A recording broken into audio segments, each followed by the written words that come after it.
السلام عليكم ورحمة الله وبركاته. إن الحمد لله الأكرم الذي خلق الإنسان وكرم وعلمه من البيان ما لم يعلم، فسبحان الذي لا يحصى امتنانه باللسان ولا بالقلم، ونشهد أن لا إله إلا الله وحده لا شريك له، ونشهد أن سيدنا وحبيبنا وشفيعنا ومولانا محمدا عبده ورسوله الذي أرسله بالحق بشيرا ونذيرا وداعيا إلى الله بإذنه وسراجا وقمرا منيرا، فقد قال الله تعالى في كلامه المجيد وفرقانه الحميد: أعوذ بالله من الشيطان الرجيم. بسم الله الرحمن الرحيم. إذا السماء انفطرت وإذا الكواكب انتثرت وإذا البحار فجرت وإذا القبور بعثرت علمت نفس ما قدمت وأخرت. وقال تعالى في شان حبيبه ومحبوبه ومعشوقه مخبرا وآمرا: إن الله وملائكته يصلون على النبي يا أيها الذين آمنوا صلوا عليه وسلموا تسليما. اللهم صل على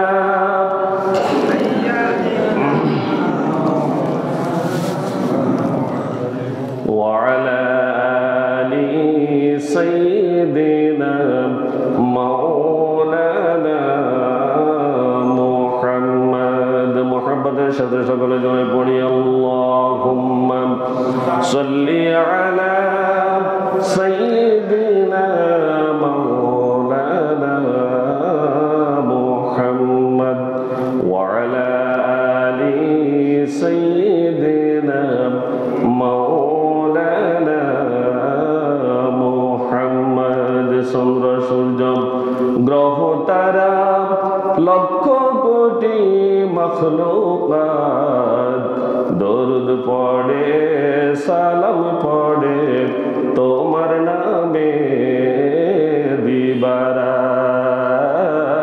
আল্লাহুম্মা সাল্লি আলা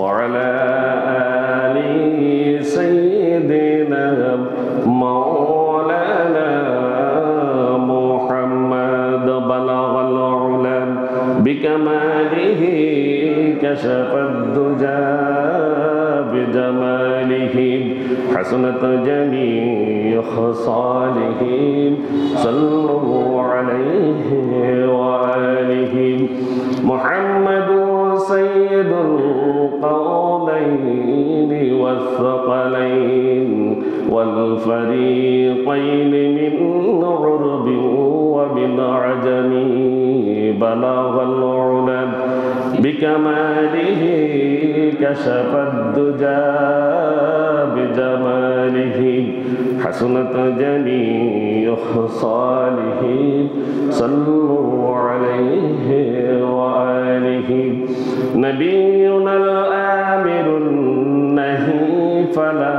أحد أبر في قول لا منه ولا نعم بلغ العلا بكماله كشف الدجى بجماله حسنت جميع خصاله صلوا عليه وآله ঐতিহ্যবাহী সোনুয়া কেন্দ্রীয় জামে মসজিদে পবিত্র জুমার সালাত আদায় উপলক্ষে সমবেত সম্মানিত মুসল্লিয়ানে কেরাম, মুরব্বিয়ানে আযম, অত্র এলাকার সর্বস্তরের মুসলিম তৌহিদি জনতা, পর্দার আড়ালের মা ও বোনেরা, আসসালামু আলাইকুম ওয়া রাহমাতুল্লাহি ওয়া বারাকাতুহু। মহান আল্লাহর শুকরিয়া আদায় করছি যে মহান আল্লাহ সুবহানাহু ওয়া তাআলা তার অসংখ্য বান্দা থেকে আমাদের গুটি কয়েককে আগে ভাগে মসজিদে সমবেত হওয়ার তৌফিক এনায়েত করেছেন। এজন্য মহান মনিবের দরবারে শুকরিয়া আদায় করি, প্রত্যেকে বলি আলহামদুলিল্লাহ। দরুদ ও সালাম পেশ করছি বিশ্ব মানবতার মুক্তির দূত, সর্বকালের সর্বশ্রেষ্ঠ মহামানব, মানবতার বন্ধু, সকলে পড়ি হযরত মুহাম্মদ রাসূলুল্লাহ সাল্লাল্লাহু আলাইহি ওয়াসাল্লাম। সম্মানিত হাজিরিন, আজ হচ্ছে 24শে জমাদিউস সানি 1446 হিজরি, 12ই পৌষ 1431 বঙ্গাব্দ, 27শে ডিসেম্বর 2024 খ্রিস্টাব্দ।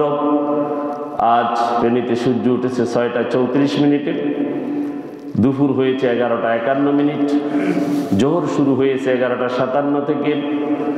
আজ সূর্য অস্ত যাবে 5টা 18। আমাদের আজকের খুতবার আলোচনার বিষয়বস্তু হচ্ছে আখিরাত। মহান আল্লাহ রাব্বুল আলামিন আমাদেরকে বলার এবং শোনার তৌফিক দান করুন, করতে বলি আমিন। সম্মানিত হাজিরিন, আমি আপনাদের সামনে সূরা ইনফিতারের প্রথম 5টি আয়াত তেলাওয়াত করেছি খুতবায়। এই সূরার মূল বিষয়বস্তু হচ্ছে আখিরাত। এই সূরাটিকে 4টি ভাগে ভাগ করা হয়েছে। সূরা ইনফিতারকে প্রথম 5টি আয়াতই হচ্ছে এখানে কিয়ামতের দৃশ্য তুলে ধরা হয়েছে। কিয়ামতের কি ভয়াবহ অবস্থা হবে, সেই ভয়াবহ অবস্থার কথা এখানে অবতারণা করা হয়েছে। সূরার 6 থেকে 8 নং আয়াতে বলা হয়েছে মানুষ কেন আল্লাহ বিমুখ হয়ে যায়। সেই বেখবর জাতিকে আল্লাহ রাব্বুল আলামিন ধিক্কার দিয়েছেন। সূরার 3য় অংশে মহান আল্লাহ রাব্বুল আলামিন সকল কাজকর্ম মানুষের লিপিবদ্ধের ব্যবস্থা করেছেন, সে কথা মানব জাতিকে জানিয়েছেন এবং তাদের কাজকর্মে হুঁশিয়ারির কথা আল্লাহ উল্লেখ করেছেন। এই সূরার 4র্থ অর্থাৎ শেষ অংশে ফেরেশতাদের লিখিত প্রতিবেদনের ভিত্তিতে সৎ ও অসৎ দুদলে বিভক্ত হয়ে তাদের যে ময়দানে মাহশারে বিচার হবে তার বর্ণনা করা হয়েছে। ছোট্ট একটি সূরা, সূরা ইনফিতার। এখানে হযরত আব্দুল্লাহ ইবনে উমর রাদিয়াল্লাহু তাআলা আনহু থেকে বর্ণিত, তিনি বলেন রাসূল সাল্লাল্লাহু আলাইহি ওয়াসাল্লাম ইরশাদ করেছেন, যে ব্যক্তি কিয়ামতের দিনটি দেখতে চায়, তার চোখের সামনে, তার বিবেকের সামনে যে ব্যক্তি কিয়ামতকে উপস্থাপন করতে চায়, সে যেন সূরা ইনফিতার ব্যাখ্যা বিশ্লেষণ সহ পড়ে। তার সাথে আরো দুইটি সূরা যোগ করা হয়েছে, সূরা তাকবীর এবং সূরা ইনশিকাক। এই তিনটি সূরার মধ্যে কিয়ামতের দৃশ্য আলোচনা করা হয়েছে। এই আখিরাতে মানুষের অবিশ্বাস করার কারণ কি? কেন মানুষ এই আখিরাতকে অবিশ্বাস করে, কিভাবে হয়ে যায়, সেই কথাগুলো আমি বলার চেষ্টা করব। মানুষ এই দুনিয়াতে এসেছে আল্লাহর পক্ষ থেকে, নিশ্চয়ই আল্লাহর কোনো উদ্দেশ্য তো আছে, আছে কিনা? আল্লাহ কেন মানব জাতি সৃষ্টি করেছেন সে কথা বলেননি? ইন্নী জাইলুন ফিল আরদি খলিফা, আমি এই দুনিয়াতে প্রতিনিধি পাঠাতে চাই। প্রতিনিধির কাজ কি? প্রতিনিধি মানুষকে আল্লাহর দিকে আহ্বান করবে, আল্লাহর দিকে ডাকবে। আবার এই মানব জাতিকে আমি এই দুনিয়াতে পাঠানোর উদ্দেশ্য হচ্ছে আল্লাহ পাক রব্বুল আলামিন মানব জাতির জন্য কিছু দায়িত্ব কর্তব্য নিরূপণ করে তাদেরকে এই দুনিয়াতে পাঠিয়েছেন। তার ভিতরে আল্লাহ রাব্বুল আলামিন বলেছেন, ওয়ামা খালাকতুল জিন্না ওয়াল ইনসা ইল্লা লিয়াবুদুন। এক নম্বর, আমি জিন এবং ইনসান দুজাতকে সৃষ্টি করেছি, এই দুজাতিকে সৃষ্টি করেছি কেবলমাত্র আমার ইবাদত করার জন্য। এখন ইবাদতের মধ্যে আমাদের সমস্যা, ইবাদত বুঝার মধ্যে সমস্যা। যে ইবাদতটা কি আমি গত জুমায় বলেছি, শুধুমাত্র মসজিদে এসে সিজদা করার নাম ইবাদত? ইবাদত আপনার লেনদেন, উঠা বসা, হালাল হারাম, আপনার জীবন পরিচালনা, পরিবার পরিচালনা, রাষ্ট্র পরিচালনা, সমাজ পরিচালনা, সকল ক্ষেত্রে কোরআন সবকিছু বাতলে দিয়েছে কিনা? দিয়েছে। কোরআন যেভাবে বলেছে এবং রসুল যেভাবে নির্দেশনা দিয়ে গিয়েছেন সে মতো জীবন যাপন করা পুরাটাই ইবাদত, পুরাটাই গুম যাওয়া ইবাদত।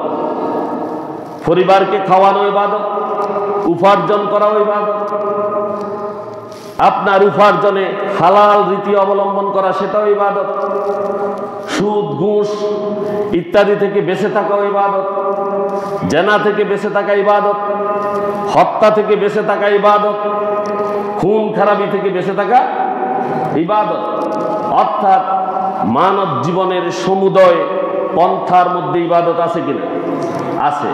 মানুষ কিভাবে কাজ করবে, কিভাবে তার জীবন পরিচালনা করবে, কোরআন এবং রাসূল সাল্লাল্লাহু আলাইহি ওয়াসাল্লাম বর্ণনা করে গিয়েছেন। এই সকল মানার নাম হচ্ছে ইবাদত। তার মধ্যে সালাত অন্যতম ইবাদত, সালাত অন্যতম ইবাদত। এই আল্লাহ তাআলা যে আমাদেরকে সৃষ্টি করেছেন, এই সৃষ্টির বিষয়ে মানুষ উদাসীন এবং উদ্দেশ্যহীনভাবে তারা ঘুরে।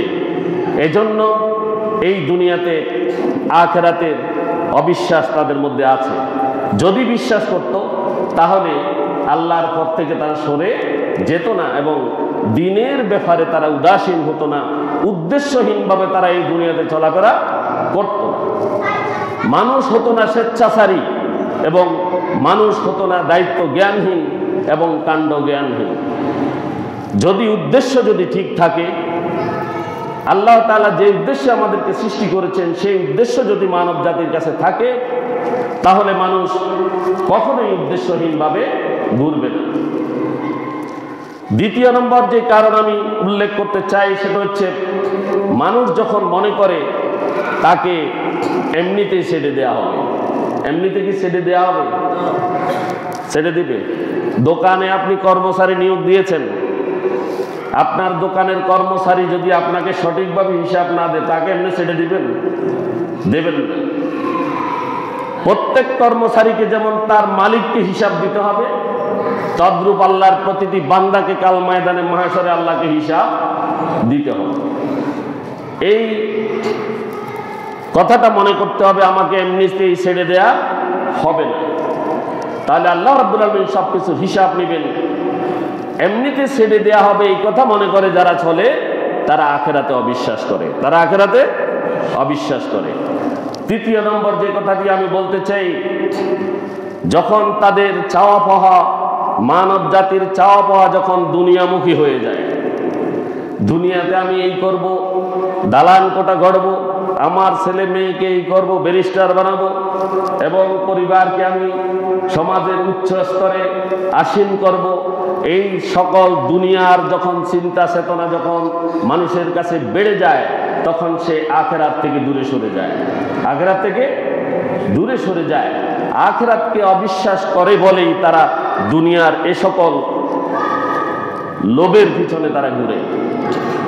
চতুর্থ যে কথাটি আমি বলতে চাই, প্রাথমিক ও সাময়িক ফলাফলকেই, অর্থাৎ তাৎক্ষণিক যা কিছু আমি পাবো এটাকেই মানুষ চূড়ান্ত ফলাফল মনে করে।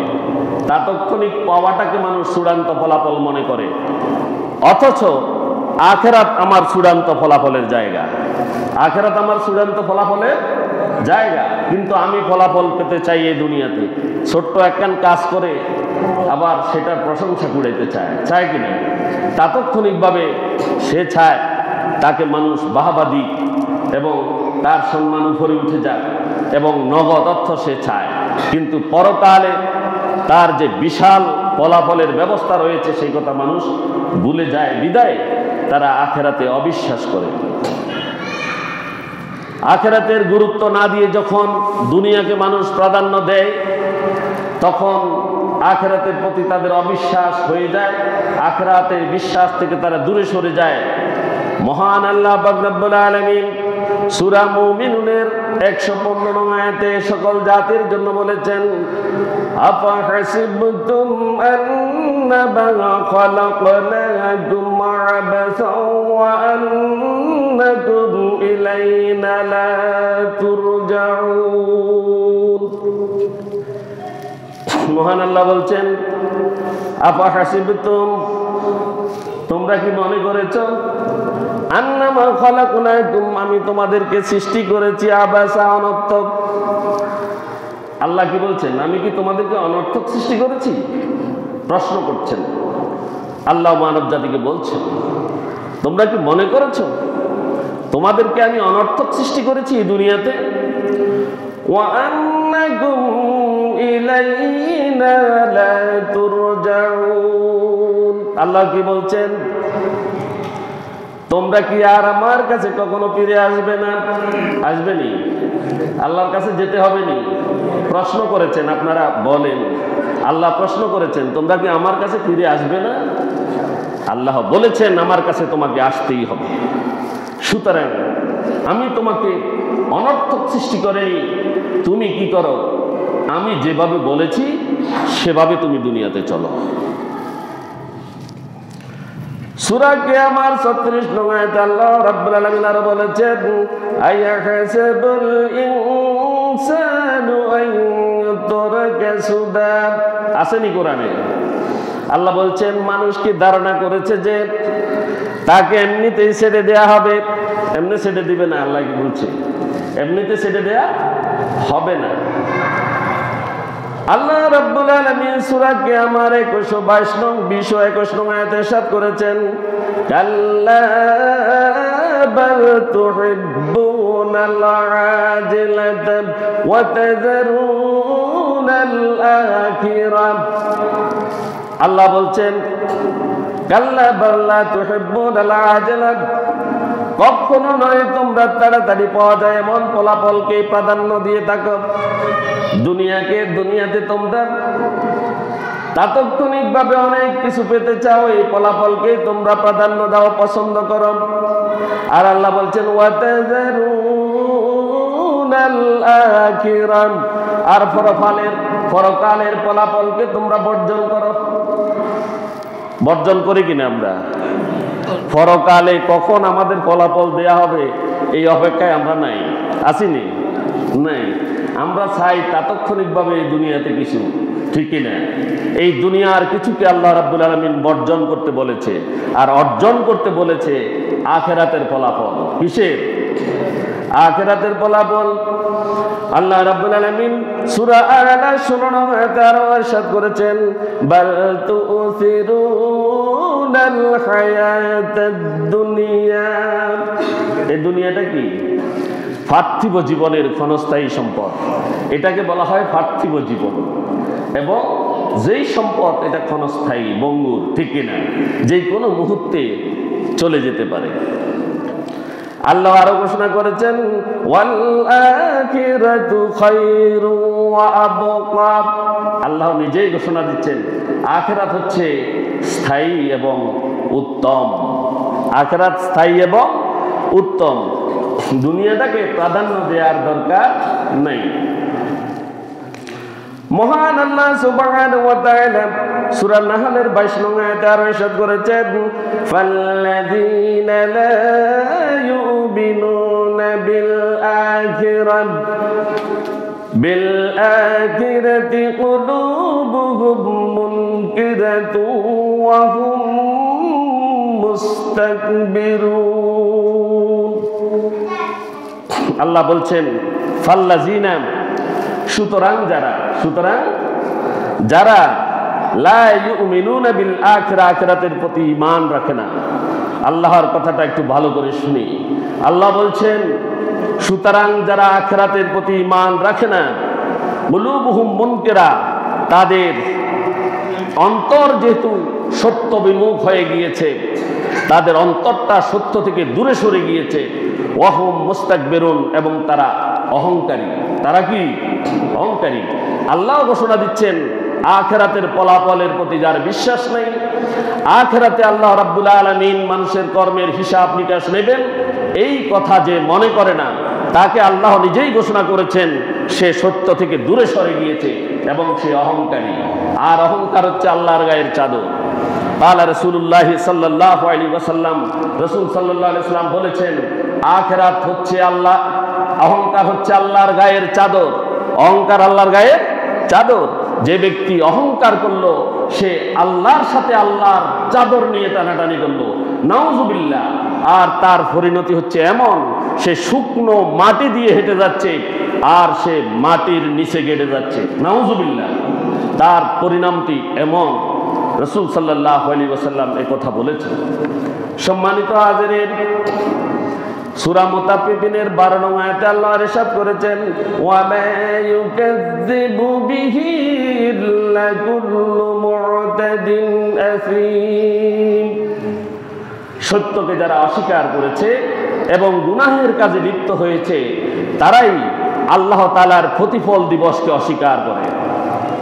চিন্তা করে, আখিরাতকে অস্বীকার তারাই করে যারা গুনাহের কাজে লিপ্ত এবং যারা সত্য থেকে বিচ্যুত, যারা সত্যের পথ থেকে দূরে সরে যায়, সত্যকে মানে না, সত্যের সঙ্গী হয় না, সত্যের সাক্ষী হয় না, যারা সত্যের সাথে চলে না এবং সত্যকে যারা অস্বীকার করে থাকে, আর সত্যকে অস্বীকার করে শুধু থেমে থাকে না, গুনাহের কাজে যারা লিপ্ত হয়ে যায়, আল্লাহ রাব্বুল আলামিন বলছেন মূলত তারা পরকালকে অস্বীকার করে, পরকালকে অস্বীকার করে।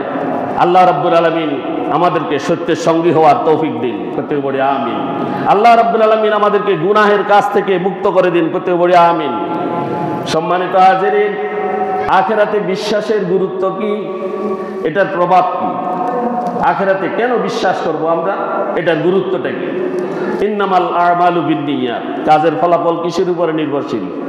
নিয়তের উপরে নির্ভরশীল। তাহলে বিশ্বাসের, মানুষের বিশ্বাসের প্রতিফলন ঘটে।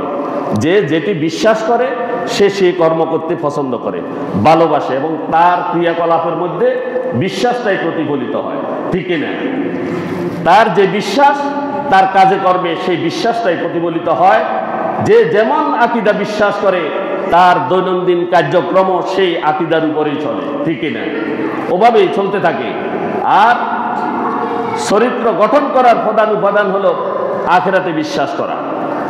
চরিত্র গঠন করার 1 নম্বর উপাদান কি? আখিরাতে বিশ্বাস করা। যেমন কি আমি বলেছিলাম, একজন দোকানের কর্মচারী যেমন মনে করবে যে আমার প্রতিটি পণ্যের আজকে মালিক যখন উপস্থিত হবে, প্রতিটি পণ্য আমি কি বিক্রি করেছি, কত বিক্রি করেছি, পুঙ্খানুপুঙ্খ রূপে আমাকে সন্ধ্যায় হিসাব দিতে হবে। এই রকম যদি কর্মচারী মনে করে, ওই কর্মচারী তাকে, ওই দোকানের মালিক তাকে জায়গা দেবে, ঠিক কিনা? পরের দিন যদি হিসাব দিতে না পারে, তার আস্থা রাখবে না, চাকরিতে রাখবে, জেল জরিমানা কিছু হয়ে যাবে, ঠিক কিনা? ঠিক এমনিভাবে আল্লাহর বান্দা যারা, আল্লাহর প্রতিনিধি যারা, তারা এই কথা মনে করবে এই দুনিয়ার মালিককে। আল্লাহ সুবহানাহু ওয়া তাআলা আমাকে যেই ক্রিয়াকর্মের জন্য এই দুনিয়াতে পাঠিয়েছেন তার হিসাব নিকাশ তার কাছে আমাকে দিতে হবে, তার হিসাব নিকাশ তার কাছে আমাকে দিতে হবে। যদি হিসাব নিকাশ যদি আমি দিতে না পারি, তাহলে পরকালীন জীবনে যেমনিভাবে মালিক তাকে পরের দিন শাস্তি দেবে, জেলে দিবে অথবা চাকরি থেকে বরখাস্ত করবে, তেমনিভাবে আল্লাহ সুবহানাহু ওয়া তাআলা পরকালে আমাকে জাহান্নামে পতিত করবেন, ঠিক কিনা? এই কথাটা মনে করবেন প্রতিটি বান্দা। আর এই চরিত্র গঠন করার প্রধান উপাদান হচ্ছে আখিরাতকে বিশ্বাস করা। কি করা? আখিরাতকে বিশ্বাস করা। আর মানুষের নফস, আমাদের যে আত্মা, যে কোনো মুহূর্তে এক এক জায়গায় চলে যায়, যায় কিনা? যায়। এই নফসটা কিন্তু শয়তানে ধোঁকা দেয়। নামাজ পড়তে আমরা দাঁড়াই না, দাঁড়ানোর সময় ফাঁক যদি থাকে ওই ফাঁক দিয়ে শয়তান দাঁড়িয়ে যায়। কয়েক সময় শয়তান আমাদের ডিস্টার্ব করে। একটা হলো যখন আজান দেয় তখন পলাই যায়, আজান যখন শেষ হয় আবার চলে আসে, আবার একামত দেওয়ার সময় সে সরে যায়, একামত যখন শেষ হয়ে যায় আবার এখানে চলে আসে, আবার নামাজে যখন দাঁড়াই যায় তখন দুই পাশে শয়তানগুলো দাঁড়িয়ে থাকে। আর তার মনের মধ্যে শয়তানকে আল্লাহ রাব্বুল আলামিন ক্ষমতা দিয়েছেন, সমস্ত শিরা উপশিরায় শয়তান ঢুকতে পারে। ঢুকার পরে আপনাকে সালাতে যখন দাঁড়াইছেন তখন আপনার বিচার আচার, জমি জমা, ব্যবসা বাণিজ্য ইত্যাদি অন্তরের ভিতরে ঘুরতে থাকে। ঘুরে কিনা? ঘুরে। শয়তান কি করে? মানুষের নামাজের কিছু অংশ চুরি করে নিয়ে যায়, নাউজুবিল্লাহ। কিছু অংশ চুরি করে শয়তান নিয়ে যায়। তখন মুমিন যারা, তারা তাদের নফসকে নিয়ন্ত্রণ করবে। সালাতের মধ্যে দাঁড়িয়ে সে চিন্তা করবে, আমি এমন এক বাদশার সামনে দাঁড়িয়েছি, দুনিয়ার সকল বাদশাদের বাদশা যিনি, তার সামনে আমি দাঁড়িয়েছি।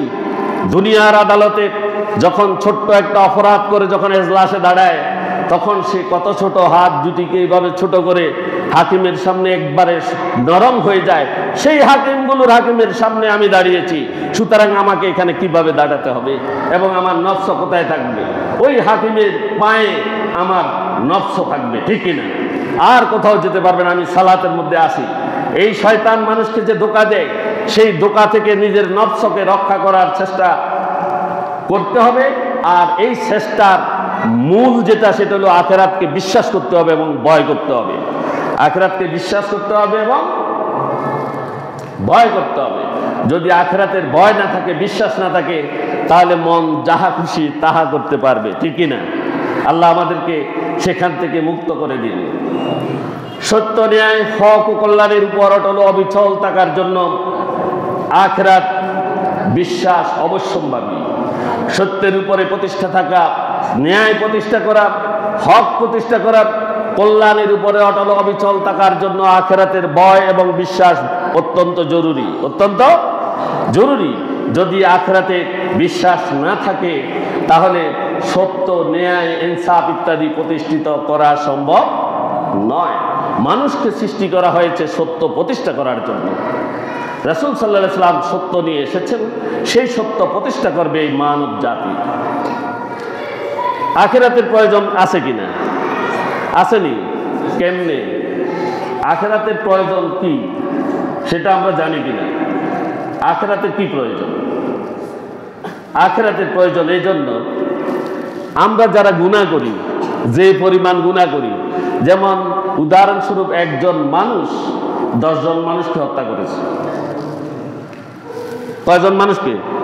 10 জন মানুষকে হত্যা করেছে। এই দুনিয়ার বিচারে কি তাকে 10 বার ফাঁসি দেওয়া যাবেনি?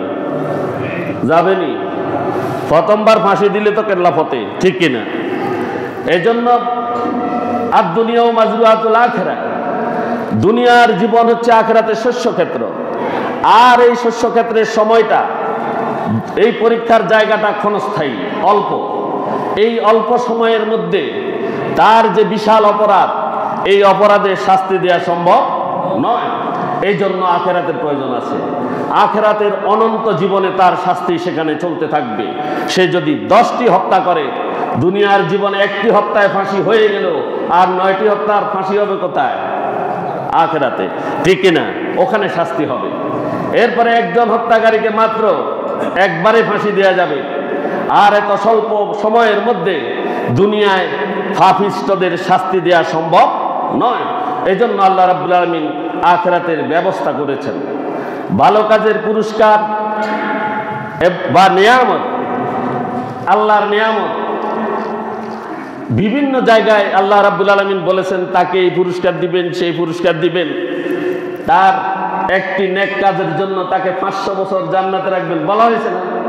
তো এইরকম যদি হয়ে থাকে তাহলে এই দুনিয়ার হায়াত কই? এটা তো সীমিত সময়। তাহলে তার নিয়ামত তাকে বক্ষণ করানোর জন্য আখিরাতের দীর্ঘ জীবনের প্রয়োজন আছে কিনা? আছে। এই জন্য আখিরাত দরকার আছে, আখিরাত দরকার আছে।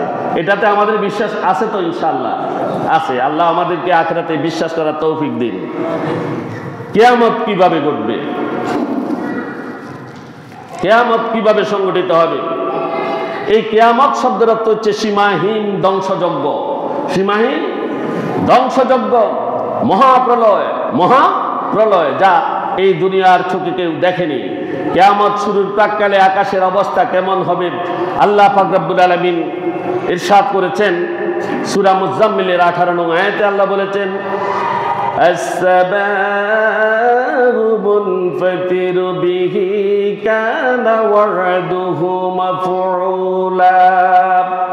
আল্লাহ রাব্বুল আলামিন বলেছেন যেদিন আকাশ বিদীর্ণ হয়ে যাবে তার ওয়াদা অবশ্যই বাস্তবায়িত হবে। আল্লাহ পাক রব্বুল আলামিন বলেছেন এই দুনিয়াকে এক সময় ধ্বংস করে দেবেন। এই দুনিয়া মহাপ্রলয় সংগঠিত হবে আর এই দুনিয়ার সব কিছু ধ্বংস হয়ে যাবে। আল্লাহ রাব্বুল আলামিন বলেছেন আর তার ওয়াদা তিনি বাস্তবায়িত করবেন যেদিন আকাশ ভেঙে পড়বে, আকাশ ভেঙে পড়বে। as-samā'u munfatiru bihi kana wa'duhu maf'ūlā। যেদিন আকাশ ভেঙে পড়বে তার ওয়াদা অবশ্যই বাস্তবায়িত হবে। আল্লাহ পাক রব্বুল আলামিন সূরা ফুরকানের 25 নং আয়াতে ইরশাদ করেছেন ওয়া ইয়াওমা তাশাক্কাকুস সামাউ বিল গামামি ওয়া নুজ্জিলাল মালাইকাতু তানজিলা। আল্লাহ রাব্বুল আলামিন বলেন ওয়া ইয়াওমা তাশাক্কাকুস সামাউ বিল গামাম, যেদিন আকাশ মেঘমালা সহ ভেঙে চুরে খান খান হয়ে যাবে। ওয়া নুজ্জিলাল মালাইকাতু তানজিলা, এবং আল্লাহ সুবহানাহু ওয়া তাআলা দলে দলে পুরা পৃথিবীতে তার ফেরেশতাদেরকে নামিয়ে দেবেন, তার ফেরেশতাদেরকে নামিয়ে দেবেন। ফেরেশতার সংখ্যা কত? ফেরেশতা কত? আমাদের থেকে বেশি না কম? কেমনে বুঝলেন? এখান থেকে সপ্তম আকাশ, 1 2 3 4 এভাবে 7 আকাশ আছে, আছে কিনা? সপ্তম আকাশের পরে সেখান থেকে আপনার সিদরাতুল মুনতাহা নামের একটা নদী আছে যেটা জান্নাতে চলে গিয়েছে। এই সিদরাতুল মুনতাহার পাহাড় পর্যন্ত 70,000 নূরের পর্দা আছে। সুবহানাল্লাহ বলবেন? 70,000 নূরের পর্দা আছে। এক পর্দা থেকে আরেক পর্দার দূরত্ব 500 বছরের রাস্তা। সুবহানাল্লাহ। আর এই 500 বছর কি আপনি পায়ে হাঁটে যাবেন? পৃথিবীর সবচেয়ে দ্রুতগামী বাহনের নাম হচ্ছে রফরফ। কি? রফরফ। এটা হচ্ছে একটা সবুজ গালিচা। আপনারা আলিফ লায়লা দেখছেন নি? আলিফ লায়লাতে গালিচা একটা উঠেছে, দেখছেন নি? সবুজ কালারের, দেখছেন নি? এইরকম সবুজ কালারের একটা রফরফ নামক বাহনে করে এক পর্দা থেকে আরেক পর্দা যেতে 500 বছর লাগবে। সুবহানাল্লাহ। এইভাবে 70,000 নূরের পর্দা অতিক্রম করে গেলে সিদরাতুল মুনতাহা নদীটি পাওয়া যাবে। সেখানে আরো অনেক কাহিনী আছে, আমি ফেরেশতাদের কথাটাই শুধু বলছি। সেখান থেকে আরো 70,000 নূরের পর্দা অতিক্রম করে গেলে মহান আল্লাহ সুবহানাহু ওয়া তাআলার আরশ অবস্থিত। সুবহানাল্লাহ। সেই মহান আল্লাহ সুবহানাহু ওয়া তাআলার আরশ অতিক্রম করে আরো 70,000 নূরের পর্দা অতিক্রম করে গেলে সেখানে আপনারা যারা জান্নাতি তাদের জন্য শুদ্ধ সারিণী রমণীকুল স্ত্রী তৈরি করে রাখা হয়েছে। সুবহানাল্লাহ। ওই স্ত্রীগুলো ৩৭০,০০০ নূরের পর্দার উপরে আছে। ওদের কথা একটু বলি, সৌন্দর্যের কথাটা একটু বলবো না? তাদের ওই ৭০,০০০ নূরের পর্দা, ৭০,০০০ নূরের পর্দা অতিক্রম করে উপরে আছে আপনাদের স্ত্রীরা, যারা জান্নাতবাসী তাদের স্ত্রীরা সেখানে আছেন। তারা যদি একটি পর্দাকে পাক করে পৃথিবীর দিকে তাকায়, তাদের চোখের তাজাল্লিতে পুরা পৃথিবীর সমস্ত মানুষ অন্ধ হয়ে যাবে। সুবহানাল্লাহ। এইরকম সৌন্দর্য তাদের, তাদের চেহারার ঝলকে পৃথিবীর সমস্ত মানুষ অন্ধ হয়ে যাবে।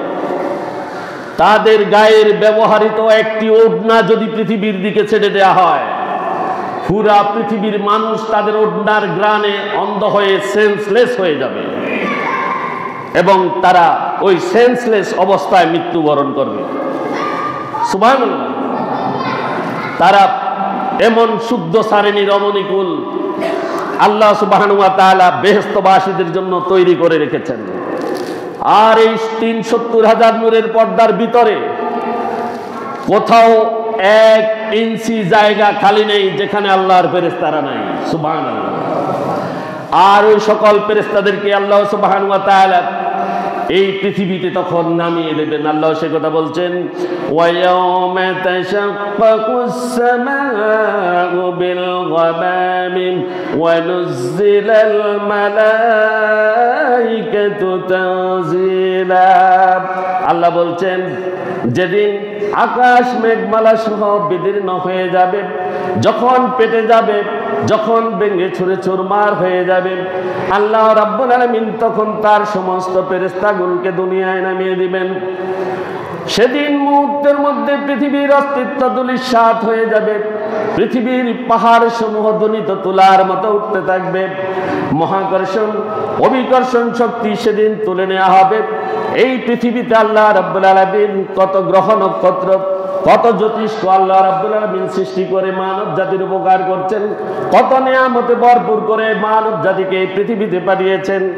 আল্লাহ রাব্বুল আলামিন মানুষের জন্য কি লাশামসু ইয়ামবাগি লাহা আন তুদরিকাল কমার ওয়ালাল লাইলু সাবিকুন নাহারি ওয়া কুল্লুন ফি ফালাকিন ইয়াসবাহুন। আসেনি চন্দ্র সূর্য পৃথিবীতে? আসেনি গ্রহ নক্ষত্র ধূমকেতু ছায়াপথ উল্কাপিণ্ড? আসেনি আলো বাতাস? আসেনি রাত দিন? আসেনি সব কিছুকে নিয়ন্ত্রণ করছেন আল্লাহ সুবহানাহু ওয়া তাআলা। একে অপরের সাথে কখনো টক্কর লাগছেনি? লাগছে? ধূমকেতু ৭৫ বছর পর একবার পৃথিবীতে আসে, কিন্তু এসে অন্য কোন গ্রহের ক্ষতি করেছে? কোন নক্ষত্রের ক্ষতি করেছে? করে নাই। পৃথিবীতে কেউ কারোর সাথে কখনো টক্কর লাগেনি। এগুলো আপন কক্ষপথে পরিভ্রমণ করছে। চন্দ্রের শক্তি নেই সূর্যকে অতিক্রম করার, সূর্যের শক্তি নেই চন্দ্রকে ধরার। আসেনি? রাতের শক্তি নেই দিনকে অতিক্রম করার, দিনের শক্তি নেই রাতকে ধরার। আসেনি? আর প্রত্যেকে আপন কক্ষপথে পরিভ্রমণ করছে, কখনো টক্কর লাগছে না। আর সেদিন এগুলো হচ্ছে মহাকর্ষণ ও অভিকর্ষণ শক্তির কারণে আল্লাহ রাব্বুল আলামিন সেই শক্তি সেদিন তুলে নেবেন। সেদিন সে শক্তি তুলে নেবেন। সকল গ্রহ নক্ষত্র আপন কক্ষপথ চ্যুত হয়ে যাবে, কক্ষপথ থেকে তারা বেরিয়ে যাবে, একে অপরের সাথে সেদিন টক্কর লেগে যাবে। আর পুরো পৃথিবীর সব কিছু মহাধ্বংসে পরিণত হয়ে যাবে, মহাপ্রলয় সৃষ্টি হয়ে যাবে। গাছপালা নদী নালা পাহাড় পর্বত মধ্যাকর্ষণ শক্তি হারিয়ে সেদিন সবগুলো তুলোর মতোই পৃথিবীর বুকে উঠতে থাকবে। মহাকর্ষণ শক্তি যখন উঠে যাবে শূন্যে, তখন সবগুলো উপরে উঠতে থাকবে, সবকিছু তুলোর মতো উঠতে থাকবে। কেমন তুলোর মতো?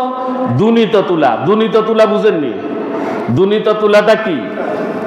আমাদের দেশে ওই যে ল্যাপ কাঁথা কম্বল যখন তৈরি করে, তখন তুলাকে বস্তার ভিতরে ঢুকিয়ে সেখানে মুগুর দ্বারা পিটানো হয়নি, সেগুলোকে আলাদা করার জন্য মুগুর দ্বারা পিটানো হয়। পিটানোর পরে বস্তার ফাঁক দিয়ে দুই একটা উঠি বাতাসের সাথে আকাশে উঠে নি, এটার নাম হচ্ছে দুনিত তুলা। আর পুরো পৃথিবী সব কিছু সেদিন দুনিত তুলার মতো উঠতে থাকবেন। মহান আল্লাহ সুবহানাহু ওয়া তাআলা ইরশাদ করেছেন, ইযাস সামাউন ফাতারাত, যখন আকাশটা ফেটে ভেঙে চুরমার হয়ে যাবেন। ওয়া ইযাল কাওয়াকিবুন তাসারাত, যখন তারকাসমূহ বিক্ষিপ্ত হইয়া পড়িবে, আপন কক্ষপথে সে থাকবে না, তার স্থান থেকে সে ছুটে যাবে। তারকাটা কি ছোট? তারা ছোট নেই, তারা তো ছোট দেখি না আমরা, ছোট নেই। কথা বলেন আমার সাথে, তারা ছোট নয়। সূর্য বড় না তারা বড়? তারকা বড়। কেমন বড়? পৃথিবী সৃষ্টির প্রথম থেকে পর্যন্ত তারকার আলো, আলোর গতি 1 সেকেন্ডে 1,86,000 মাইল। প্রতি সেকেন্ডে আলোর গতি কত? 1,86,000 মাইল। আর পৃথিবী সৃষ্টির প্রথম থেকে তারকার আলো পৃথিবীর দিকে আসতে আসে অদ্যবধি পর্যন্ত। এখনো অনেক তারকা আছে যেগুলোর আলো এখনো পৃথিবীতে এসে পৌঁছেনি। সুবহানাল্লাহ। আর এই একটা তারকা যদি পড়ে, এইরকম কোটি কোটি সূর্যের জায়গা হবে একটা তারকার পেটের ভিতরে। সুবহানাল্লাহ। তারকা কোথায়? তারকার কি অবস্থা? সেই তারকাগুলো সেখান থেকে খসে যাবে এবং তারকাগুলো তার কক্ষপথ চ্যুত হয়ে সে পড়তে থাকবে। যখন তারকাগুলো পড়বে তখন পৃথিবীর কি হাল হবে?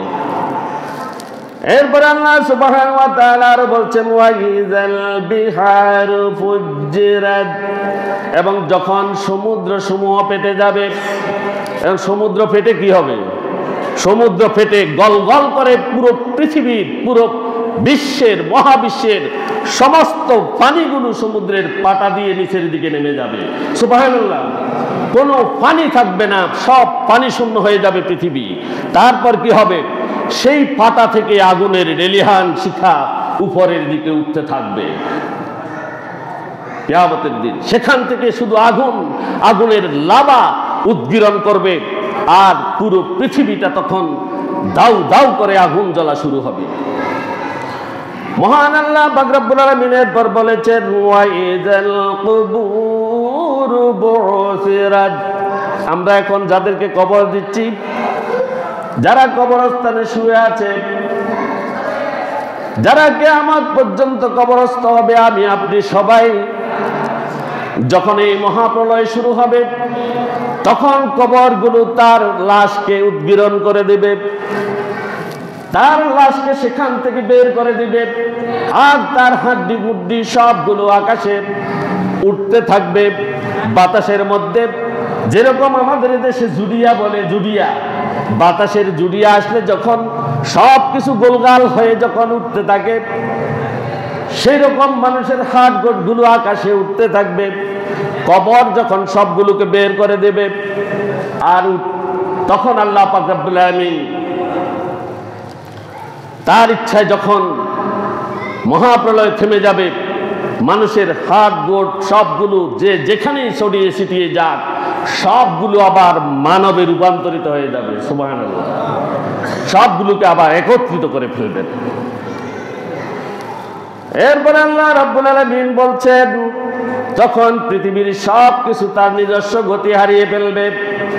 এক মহাপ্রলয় যখন আরম্ভ হয়ে যাবে, ওয়াইযা রুজ্জাতিল আরদু রুজ্জা, পৃথিবীটাকে হঠাৎ করে যখন কাঁপিয়ে দেয়া হবে, থরথর করে পৃথিবী কাঁপা যখন শুরু হবে, তখন এই সকল ভেঙে চুরে চারদিক থেকে তখন সবগুলো পড়বে এবং আল্লাহ রাব্বুল আলামিনের বাতাস এগুলোকে চারদিকে ঘুরাতে থাকবে।